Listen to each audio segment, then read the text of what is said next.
はいどうも藤井です。今回はブランキー・ジェット・シティのアルバム紹介の続きで1993年に発表されたミニアルバムメタルムーンを紹介します。ブランキーは最初から全アルバムの紹介をやろうと思っていて、最初それを全部続けてやろうとしてたんですけど、ちょっと考え直して何本か挟みつつ続けていくことにしました。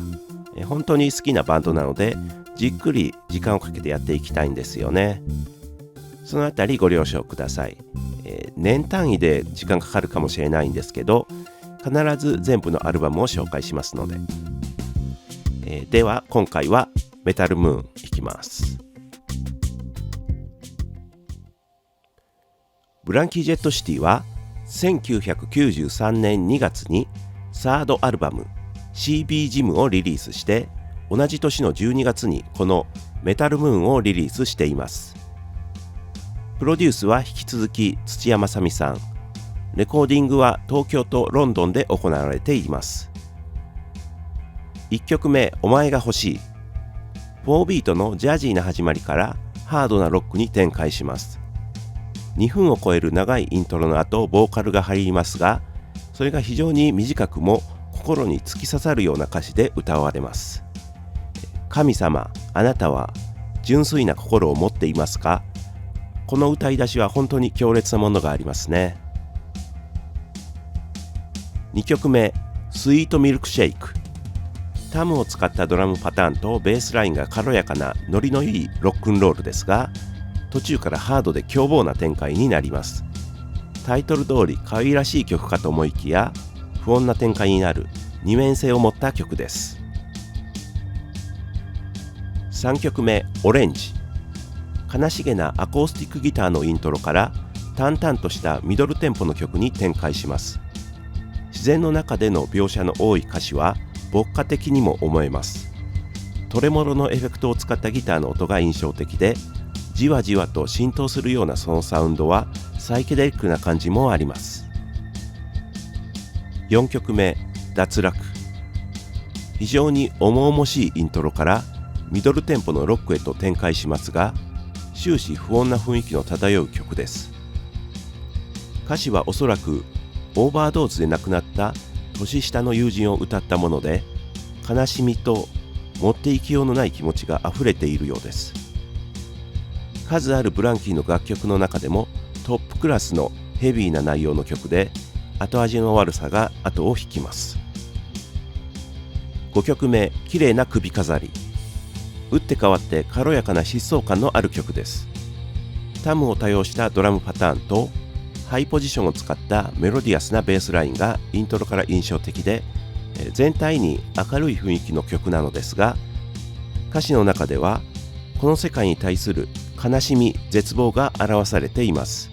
そしてそれでも世界は美しいと歌っています。重い印象の曲が多いこのアルバムの中で、ここだけ明るい光が差している、そんな印象を受ける曲ですね。個人的にも大好きな曲です。名曲だと思います。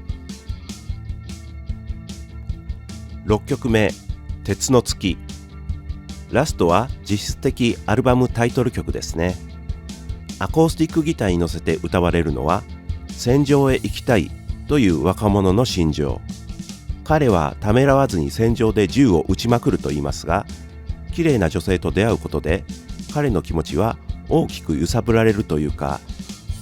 あんまり歌詞をここで説明するのも野暮なので実際聞いてもらいたいんですけど、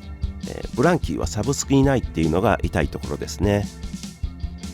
アコースティックなイントロから最終的にはかなりハードな演奏になるんですが、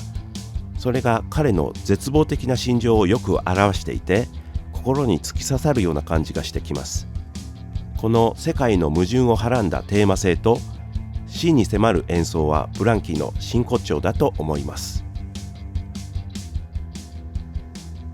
このアルバム、自分はファンだったので当然リアルタイムで聴きました。前半3曲はそれまでにやっていた曲の発展系という風に感じて、演奏力の幅の広がりみたいなところをかっこいいなと思いながら聴いていたんですが、脱落の重さがその時心情的にきついなと思ってしまって、でも次の綺麗な首飾りで救われるような感じがあって、しかしまた鉄の突きで落とされる。最初聞いた時はそんな印象でした。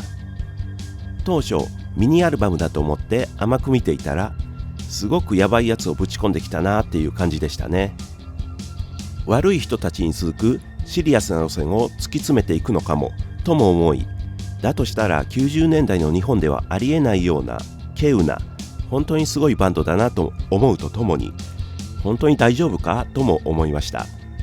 しかしその後はシリアスな方にばかり突き進むというわけではなく、どちらかというと表現の幅を広げる方に行ったので、ある意味ほっとしたという部分は正直ありました。このメタルムーン、ミニアルバムということもあって見過ごされている部分が結構あると思うんですけど、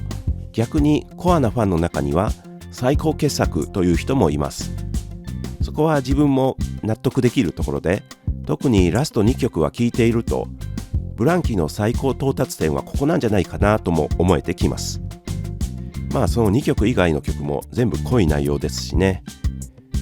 ただどうしても全体の雰囲気が重くて、聴く回数っていうのはかなり少ないアルバムではあります。しかし聴くたびにずっしり心に突き刺さって、すごい良い作品だなと思います。そのうち自分もやっぱりこれが最高傑作だと言い出す可能性は十分にありますね。そんな絶対スルーできない重要な作品だと思います。はい、というわけで今回はブランキー・ジェット・シティのミニアルバムメタルムーンを紹介しました。ブランキー・ジェット・シティはこれより前の3作はすでに動画にしていて、これより後のアルバムもその都度紹介していきますので、ぜひチャンネル登録をして見てみてください。ではご視聴ありがとうございました。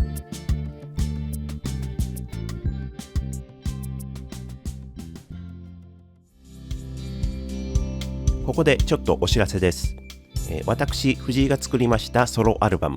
宇宙飛行士になりたい、2023年5月13日頃から、Spotify、Apple Music、Amazon Music、YouTube Music ほか各種サブスクで配信されます。今回のアルバムは比較的エレクトロポップ、シンセポップの要素が強いですかね。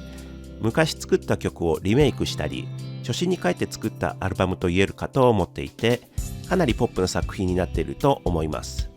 よかったらぜひ聴いてみてください。アルバムタイトルは宇宙飛行士になりたい。